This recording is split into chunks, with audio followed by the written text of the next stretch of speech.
Hello guys, welcome back to our YouTube channel. ಇವತ್ತು Christmas holiday ಇದೆ, ಹಾಗಾಗಿ ರಜಾ ಇರೋ ಕಾರಣಕ್ಕೆ ನಾನು ಅಮ್ಮ ಆಚೆ ಸುತ್ತಾಡಿಕೊಂಡು ಹಾಗೆ ಮಾಲ್ ನೋಡ್ಕೊಂಡು ಏನಾರು ತಿಂದ್ಕೊಂಡು ಬರೋಣ ಅನ್ನೋ ಪ್ಲಾನಲ್ಲಿ ಇದ್ದೀವಿ. ಟೈಮ್ ಆಲ್ರೆಡಿ 3:30 ಆಗಿದೆ. ಸೊ ರೆಡಿ ಆಗಿದ್ದೀನಿ, ಅಮ್ಮ ರೆಡಿ ಆಗ್ತಾ ಇದ್ದಾರೆ ಹೋಗೋದಕ್ಕೆ. ಸೊ ಈಗ ಹೊರಡೋಕ್ಕಿಂತ ಮುಂಚೆ ಒಂದ್ಸಲ ಆಚೆ ವಾಕಿಂಗ್ ಕರ್ಕೊಂಡು ಹೋಗಿ ಬರಬೇಕು, ಯಾಕಂದರೆ ಬರೋವರೆಗೂ ಪಾಪ ಅವನು ಸೈಲೆಂಟಾಗಿರಬೇಕಲ್ಲ. ಹಾಗಾಗಿ ಪೂರ್ತಿ ಬ್ಲಾಗ್ ವಾಚ್ ಮಾಡಿ. ಸುಸು ಮಾಡ್ತೀಯಾ? ಸುಸು ಆಚೆ ಹೋಗೋಣ, ಪಾರ್ಕ್ ಹೋಗೋಣ. ಸುಸು ಮಾಡ್ತೀಯಾ? ನಡಿ ಹೋಗೋಣ, ಬಾ ಹೇಳಿ ಕೆಳಗೆ ಬಾ. ಇವತ್ತಿನ ನನ್ನ ಔಟ್ಫಿಟ್ ಸಿಂಪಲ್ ಆಗಿ ಒಂದು jeans pant and T shirt ಹಾಕೊಂಡಿದ್ದೀನಿ.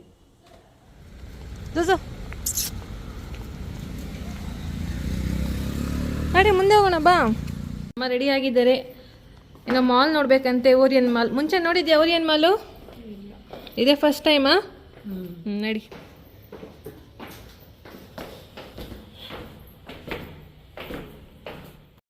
ಹೋಗೋದಕ್ಕಿಂತ ಮುಂಚೆ ಅಮ್ಮ ಮನೆಗೆ ಬೇಕಾಗಿರೋ ಸಾಮಾನು ತೊಗೋಬೇಕು ಅಂದರು. ಹಾಗೆ ಮನೆ ಹತ್ರ ನಿಯರ್ ಬೈ ಸ್ಟಾರ್ ಮಾರ್ಕೆಟ್ ಇದೆ, ಅಲ್ಲಿಗೆ ಹೋಗಿ ಏನೇನು ಬೇಕು ತೊಗೊಂಡ್ವಿ. ಈರುಳ್ಳಿ ಅಂತೆ, ಅದು ಇದು, ಮನೆಗೆ ರೇಷನ್ ಖಾಲಿ ಆಗಿತ್ತು. ಹಾಗಾಗಿ ಅಮ್ಮ ಎಲ್ಲ ತೊಗೊಳ್ತಾ ಇದ್ರು. ಸೊಪ್ಪು ಮತ್ತು ಕೊತ್ತಂಬರಿ ಅದೆಲ್ಲ ₹6 ₹7 ಅಂತ ಹಾಕಿದ್ರು. ಅವಳು ಸಿಕ್ಕಿದ್ದೆ ಚಾನ್ಸು ಅಂತ ಎಲ್ಲನೂ ತೊಗೊಳ್ತಾ ಇದ್ರು, ಕಮ್ಮಿ ರೇಟಿಗಿದೆ ಅಂತ. ಆಮೇಲೆ ಹೊರಟ್ವಿ. ಬಟ್ ಏನಾಯಿತು ಅಂದರೆ ತುಂಬ ಟ್ರಾಫಿಕ್ ಇತ್ತು. 5:30ಗೆ ನಾವು ಹೊರಟಿದ್ದು ಮಾರ್ಕೆಟಿಂದ. ಆಲ್ಮೋಸ್ಟ್ 8:30 ಆಗಿತ್ತು ನಿಯರ್ ಬೈ ನಾವು ಅಲ್ಲಿ ಸೇರೋದಕ್ಕೆ. ಎಂಡ್ ಆಫ್ ದಿ ಡೇ ನಾವು ಹೋಗೋಕ್ಕಾಗಲಿಲ್ಲ ಓರಿಯನ್ ಮಾಲ್, ಬಿಕಾಸ್ ತುಂಬಾ ಟ್ರಾಫಿಕ್ ಇತ್ತು. ತುಂಬ ಡಿಸಪಾಯಿಂಟ್ ಆದ್ವಿ. ಸೊ ಹಾಗಾಗಿ ಕೊನೆಗೆ ವಿಧಿ ಇಲ್ದಲೇ ಅಮ್ಮನ ಲೂಲು ಮಾಲಿಗೆ ಕರ್ಕೊಂಡೋದೆ. ಅದು ಫಸ್ಟ್ ಟೈಮೇ ನೋಡಿದ್ದು. ಲೂಲು ಮಾಲ್ ಕರ್ಕೊಂಡೋದ್ವಿ, ಎಲ್ಲ ನೋಡಿದ್ಲು. ಹಾಗೆ ಕ್ರಿಸ್ಮಸ್ಗೆ ಏನೇನೋ ಆಫರ್ಸ್ ಇಲ್ಲಂತೆ, ಚಾಕ್ಲೇಟ್ಸ್ ಹಾಗೆ ಈಗ ಏನೇನೋ ಇಟ್ಟಿದ್ರು. ಜಸ್ಟ್ ವಾಚ್ ಮಾಡಿದ್ವಿ, ನಾವೇನೋ ತೊಗೊಳ್ಳಿಲ್ಲ.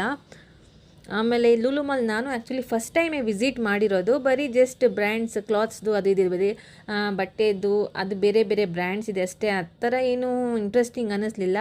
ಅಮ್ಮ ಒಂದೊಂದು ಬ್ರ್ಯಾಂಡ್ ಬಟ್ಟೆಗಳದ್ದು ಕಾಸ್ಟ್ ನೋಡಿ ಶಾಕ್ ಆಗಿಬಿಟ್ಲು.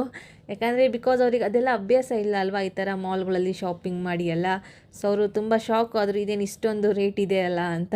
ಫಸ್ಟ್ ನಡಿ ಇಲ್ಲಿಂದ ಹೋಗೋಣ ಅಂತೇಳಿ ಆಚೆ ಬಂದುಬಿಟ್ರು. ಬೇಗ ಬಂದ್ವಿ ಅಲ್ಲಿಂದ, ಜಸ್ಟ್ ತೋರಿಸ್ದೆ ಅಷ್ಟೇ. ಆಮೇಲೆ ಆಲ್ರೆಡಿ 11 o'clock ಆಗಿತ್ತು ಮನೆಗೆ ಸೇರೋದಕ್ಕೆ. ಇಲ್ಲಿ ಫೋಟೋ ತೆಗಿ ಅಂದರು, ನಾನು ಹಾಗೆ ವಿಡಿಯೋ ಮಾಡ್ತಾಯಿದ್ದೆ ಅವ್ರದ್ದು. ಆಮೇಲೆ ಸ್ವಲ್ಪ ನಂದು ವಿಡಿಯೋ ಮಾಡಿದ್ರು ಅಮ್ಮ. ಸೊ ಇದಾಗಿತ್ತು ಇವತ್ತಿನ ವಿಡಿಯೋ ಗಾಯ್ಸ್. ಬಾಯ್.